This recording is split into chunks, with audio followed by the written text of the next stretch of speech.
आर्थिक व्यवहाराची कागदपत्र आणि इलेक्ट्रॉनिक गॅझेट मुख्यमंत्री देवेंद्र फडणवीसजी ज्या ठिकाणी अहिल्यादेवी होळकरांचा जन्म झाला त्या चौंडी या ठिकाणी स्वतः मुख्यमंत्री गेले। आमचे दोन्ही उपमुख्यमंत्री हे सुद्धा महाराष्ट्रातल्या विविध कार्यक्रमांमध्ये अहिल्यादेवी होळकरांना त्या ठिकाणी नतमस्तक केले। आणि लोढाजी आज किमान सकाळपासून 4 मुंबई मधल्या वेगवेगळ्या कार्यक्रमामध्ये कांजूरमार्गला मोठी जुलूस त्या ठिकाणी निघाला, दहिसरला होती, बांद्राच्या मंदिरामध्ये महाआरती होती आणि पूर्ण मुंबईतल्या सर्व विधानसभा क्षेत्रांमध्ये भारतीय जनता पक्षाने आज अहिल्यादेवी होळकर यांना अभिवादनाचे कार्यक्रम केले। पण हे का होत आहे आणि का केले जात आहे हे आपण सगळ्यांनी समजून घेतलं पाहिजे। खऱ्या अर्थाने आज जग ज्यावेळेला प्रगत आम्हीच आहोत अशा घोषणा करत जगामधले बरेच देश we are liberal, we are equal, our society is good for the world, we are receptive, we are inclusive, याचे पाठ जगाला आणि भारताला देतात।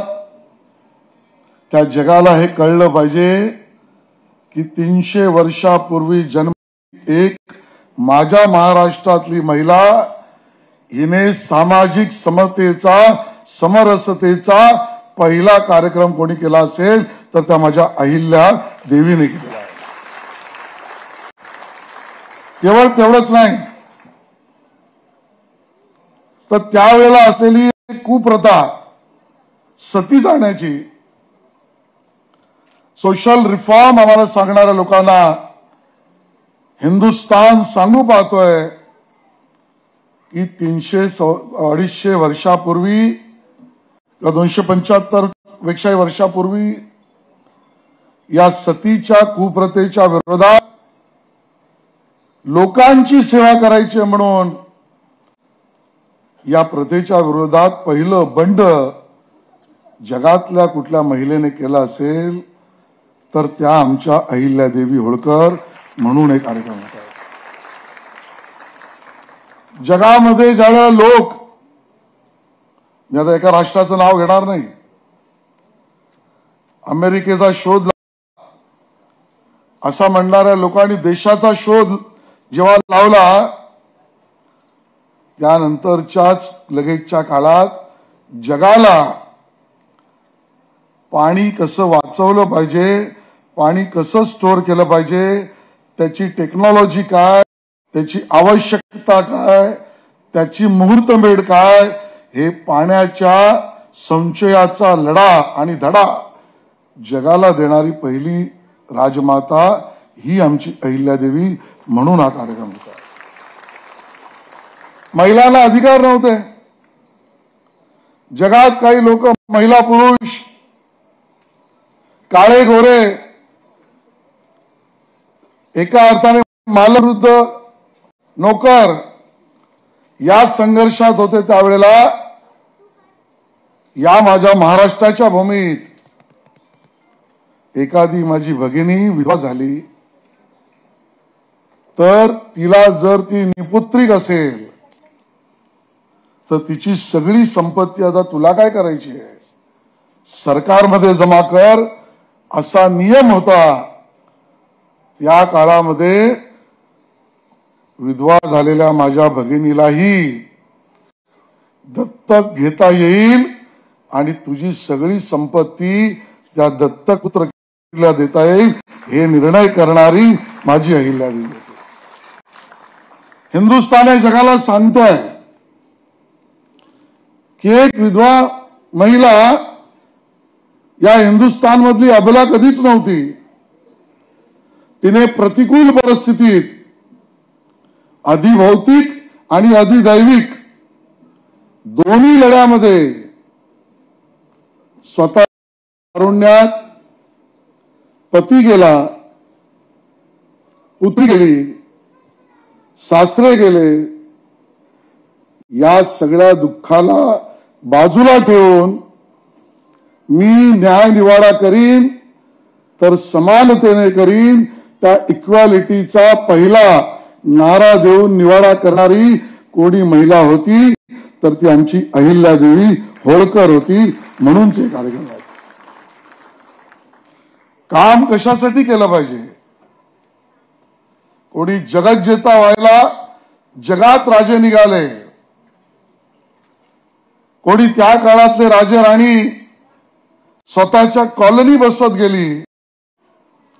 त्या काळामध्ये जगाला विचार विस्तारवादाचा नाही, अहंकारवादाचा नाही, पाशवी एका अर्थाने भौतिकवादाचा नाही, तर मी राजमाता म्हणून प्रत्येक माझ्या केलेल्या कर्म आणि कर्तव्याला मी जबाबदार असेन तर ते परमपिता परमेश्वराला जबाबदार देही आहे आणि म्हणून त्याला उत्तर द्यायचंय, म्हणून मी काम करीन असा जगाला संदेश देणारी पहिली अहिल्यादेवी माझी होती. कलाकारांच्या विषयात सांस्कृतिक विभागाचा कार्यक्रम आहे.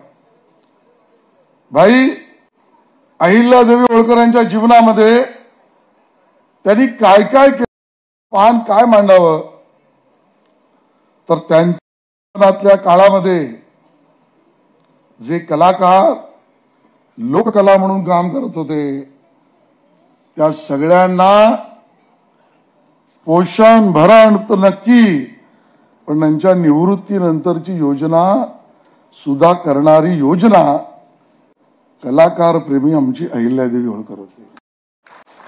मला मुद्दामून हा प्रसंग सांगायचा आहे. मंगलजी तुम्ही पण होतात. माननीय मुख्यमंत्र्यांनी चौंडीला अहिल्यादेवींचा जन्म झाला, तिकडे महाराष्ट्र सरकारची कॅबिनेटची बैठक, मी होतो, मंगलजी होतो. येताना लवकर निघायचं म्हणून गाडीने मी निघालो. संदर्भ पुढे आहे. मुंबईला पोचायला आजच्या अद्ययावत गाड्यांनी उचित आणि आमच्या पुढे मागे असलेल्या प्रोटेक्शनने सुद्धा आम्हाला 9 तास लागले. त्या चौंडीमधून माझी देवी निघाली आणि गेली कुठे कुठे, ना रस्ते, नड्या, ना व्यवस्था. बैलगाडी असेल, घोडा असेल, घोडागाडी असेल, तिथून निघालेली माझी देवी मुंबईला ज्या वेळेला 9 तास लागतात, त्या व्यवस्था नसताना सुद्धा काश्मीर पासून रामेश्वरच्या कन्याकुमारी पर्यंत ती 21 वर्षात पूर्ण प्रवास तिने केला. आणि केवळ पर्यटनासाठी नाही. जरा थोडा विचार करा. तुमच्या गावचं घर बांधायचं असेल, तुमच्या कोणातरी मित्राचा बंगला बांधायचा असेल, तुमचं राहतं घर रिपेअर करायचं असेल, तरी वर्ष 2 वर्षापेक्षा जास्त काळ कमी राहत नाही. त्यामध्ये आजच्या व्यवस्था नसताना तुम्ही कल्पना करा, काश्मीर ते रामेश्वर कन्याकुमारी पर्यंत केवळ प्रवास नाही, या सगळ्या ठिकाणी प्रवास करून कुठे अन्नछत्र, कुठे धर्मशाळा, कुठे पूल, कुठे महाल आणि ज्योतिर्लिंगांचा पुनर्विकास, अशी 1000 वास्तू तिने 21 वर्षात उभ्या केल्या. ही आमची अहिल्यादेवी होळकर. या अहिल्यादेवी होळकरांचं काम आहे. मग प्रश्न येईल की अजून किती गोष्टी आहेत, प्रचंड गोष्टी आहेत. मग या आधी आम्हाला का, या आधी आमच्या समोर का नाही आल्या?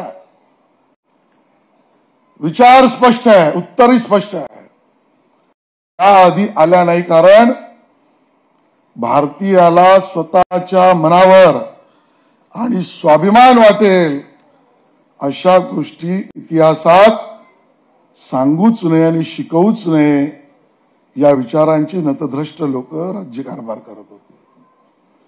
आणि म्हणून ज्या वेळेला भारत स्वतंत्र झाला त्यानंतरच्या राज्यकारभार करणाऱ्या लोकांनी तर स्वतःच्या पुस्तकात छत्रपती शिवाजी लुटारू म्हणून संबोधित केले.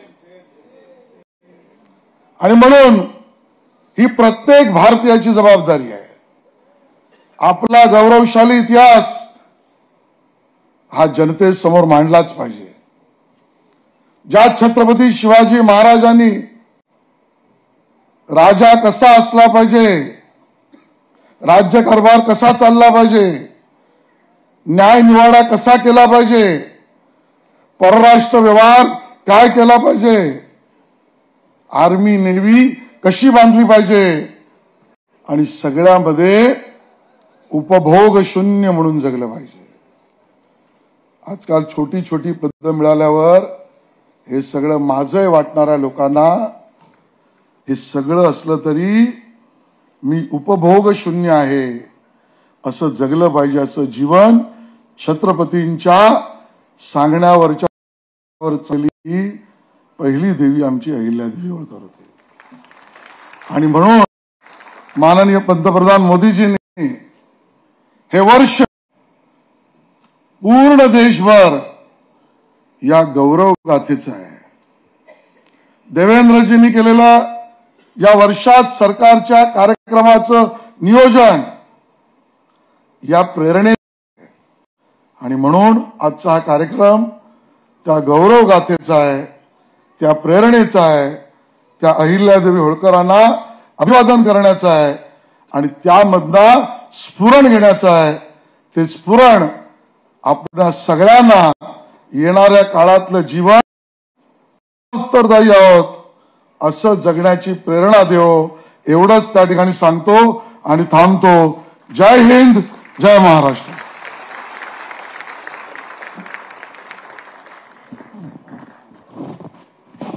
धन्यवाद आशिषजी. खरं तर